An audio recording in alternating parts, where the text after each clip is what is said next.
नमस्कार। आज के इस खास एक्सप्लेनर में हम सब एक बहुत ही दिलचस्प विषय पर बात करने वाले हैं। हमेशा की तरह हम बजरंगबली की ताकत की बात तो करते हैं, लेकिन आज हम बात करेंगे उनकी भूली हुई शक्तियों के रहस्य की। मतलब एक ऐसा किस्सा जिसने इतिहास का पूरा रुख ही मोड़ दिया। जरा उस सीन की कल्पना कीजिए। समुद्र का किनारा है, सामने अथाह सागर लहरें ले रहा है और हमारे जामवंत जी मुस्कुराते हुए हनुमान जी को कुछ याद दिला रहे हैं। सोचने वाली बात है ना, जिस योद्धा के नाम से काल भी कांपता है, उसे अपनी ही ताकत याद दिलाने की नौबत क्यों आई? आखिर ऐसा कौन था जिसने ब्रह्मांड के सबसे शक्तिशाली योद्धा को उसकी शक्तियां भूलने का श्राप दे दिया? चलिए, इस रहस्य को सुलझाने के लिए सीधे त्रेता युग चलते हैं। भाग 1, सूर्य का ग्रास और हनुमान का जन्म। तो कहानी शुरू होती है माता अंजनी के आंगन से। हमारे नन्हे मारुति को लगी थी जोरों की भूख।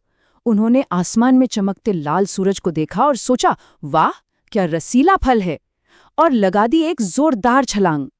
अब अंतरिक्ष में राहु सूर्य को ग्रसने आया हुआ था, लेकिन इस बालक की स्पीड और तेज देखकर वो ऐसा डरा कि सीधा देवराज इंद्र के पास भाग गया।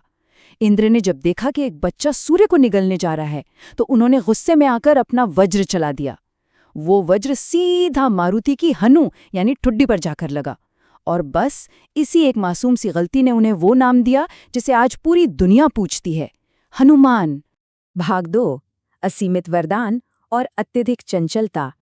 अब देखिए, हनुमान जी को मूर्छित देखकर वायुदेव का जो गुस्सा भड़का, उससे पूरे ब्रह्मांड की हवा ही रुक गई। सच में सब कुछ थम गया। इस हाहाकार को शांत करने ब्रह्मा, विष्णु और शिव जी खुद वहां प्रकट हुए। देवताओं को भी लगा कि उनसे भारी गलती हो गई है, तो उन्होंने इस नन्हे बालक को शक्तियों से भर दिया। यमराज ने अपने हर दंड से मुक्त कर दिया, ब्रह्मा जी ने अमरता का वरदान दे दिया। मतलब हनुमान जी पूरी तरह से अजेय हो गए। लेकिन इतनी सारी अल्टीमेट पावर्स जब एक छोटे से बच्चे को मिल जाएं तो क्या होगा? वो अति चंचल हो गए, एक अनकंट्रोल्ड एनर्जी जो पूरे ब्रह्मांड के लिए एक बड़ी चुनौती बनने वाली थी। एक तरफ हमारे ऋषि मुनि जो घने जंगलों में गहरी और एकदम शांत तपस्या में बैठे हैं, और दूसरी तरफ बाल हनुमान जिनकी शरारतें रुकने का नाम ही नहीं ले रही थीं। वो अपनी इन सुपर पावर्स का इस्तेमाल बड़ी ही मासूम शरारतों में करते थे। कभी ऋषियों के कमंडल गायब कर दिए, कभी उनके कपड़े ऊंचे पेड़ों पर टांग दिए, और हद तो तब हो जाती जब वो अपने बल से पूरा का पूरा आश्रम ही उखाड़कर कहीं और रख देते थे। अब आप ही बताइए, इतने बड़े विरोधाभास को कोई कितने दिन तक बर्दाश्त करता? भाग 3, एक हितकारी श्राद्ध। तो जब हालात बिल्कुल आउट ऑफ कंट्रोल हो गए, तब ऋषि अंगिरा और भृगुवंश के ऋषियों को बीच में आना ही पड़ा। ध्यान दीजिएगा, उनका ये कदम किसी गुस्से या दुश्मनी की वजह से नहीं था, बल्कि दुनिया के बैलेंस को बनाए रखने के लिए था।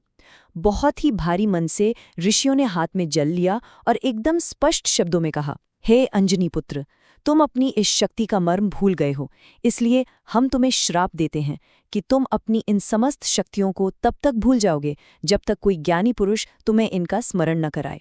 ये कोई मामूली श्राप नहीं था, इसने दुनिया के सबसे ताकतवर योद्धा की शक्तियों को एक गहरे मौन में सुला दिया। अब यहाँ हमें अपना नजरिया थोड़ा बदलना होगा। जो चीज़ हमें शुरुआत में एक बहुत ही कठोर सजा लग रही थी ना, वो असल में एक मास्टर प्लान था, एक ईश्वरीय योजना। इसका असली मकसद हनुमान जी की अपार शक्तियों को एक तिजोरी में सुरक्षित रखना था, ताकि उनकी ये असीम ऊर्जा सिर्फ शरारतों में वेस्ट ना हो जाए, बल्कि तब काम आए जब भगवान श्री राम को धर्म की स्थापना के लिए इसकी सबसे ज्यादा जरूरत हो। तो देखा जाए तो ये श्राप एक श्राप नहीं, बल्कि एक वरदान था, एक तरह का सिक्योरिटी कवर था। ये सब जानने के बाद एक सवाल जरूर मन में आता है। जरा सोचिए, अगर बचपन में हनुमान जी को ये श्राप न मिला होता, अगर उनकी असीमित शक्तियां हमेशा उनके कंट्रोल में और पूरी तरह से एक्टिव रहती, तो क्या रामायण की पूरी कहानी कुछ और ही नहीं होती? क्या सारी घटनाएं इसी तरह घटती? ये क्या होता यदि वाला एंगल इस पूरी पौराणिक कथा की गहराई को और उस ईश्वरीय टाइमिंग को समझने में हमारी बहुत मदद करता है। भाग 4, मुक्ति और जागरण। तो चलिए वापस उसी समुद्र तट पर चलते हैं जहां से हमने शुरुआत की थी। ऋषियों का बुना हुआ वो सुरक्षात्मक श्राप अब टूटने वाला है, और इस ताले की चाबी बने हैं जामवंत जी। जैसे ही जामवंत जी ने उन्हें उनकी असली पहचान याद दिलाई, हनुमान जी के शरीर से एक जबरदस्त अलौकिक प्रकाश फूट पड़ा। वो पुराना श्राप अब पूरी तरह से टूट चुका था। उन्हें याद आ गया कि वो और कोई नहीं, साक्षात महादेव के 11वें रुद्र अवतार हैं। अपनी शक्तियों के पूरे एहसास के साथ जब हनुमान जी ने महेंद्र पर्वत पर अपना पैर जमाया तो उस असीम ऊर्जा से पूरे पर्वत के पत्थर चटकने लगे। वो अजेय योद्धा अब अपनी पूरी महिमा के साथ जाग चुका है। अब न तो कोई श्राप, न कोई रुकावट और न ही ये विशाल समुद्र महावीर हनुमान को रोक सकता है। लेकिन इस अथाह महासागर को पार करना कोई बच्चों का खेल नहीं है। जब ये जागृत योद्धा समुद्र के ऊपर से अपनी उड़ान भरेंगे तो क्या होगा?